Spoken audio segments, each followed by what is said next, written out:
Back to news.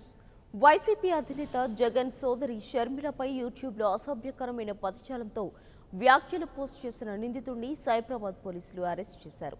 ఆమె నిన్న అమరావతిలో విలేకరుల సమావేశంలో మాట్లాడుతుండగా ఓ టీవీలో ప్రత్యక్ష ప్రసారమైంది. అదే సమయంలో దివి హరీష్ చౌదరి అనే వ్యక్తి 3 సార్లు వరుసగా అసభ్య పదజాలంతో కూడిన వ్యాఖ్యలు యూట్యూబ్లో పోస్ట్ చేశాడు. నిందితుడిపై చర్యలు తీసుకోవాలని మానవ హక్కుల మండలి వైస్ చైర్మన్ బి అనిల్ హైదరాబాద్లోని రాయదుర్గం పోలీసులకు ఫిర్యాదు చేశారు.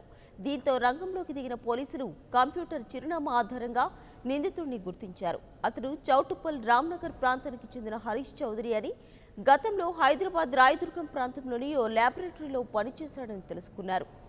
ఆ వివరాల ఆధారంగా చౌటుప్పల్లో అతన్ని అరెస్ట్ చేశారు.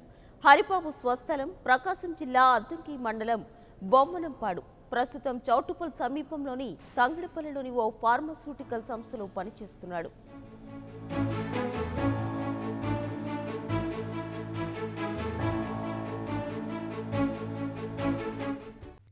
For more updates, please subscribe 99 TV Telugu.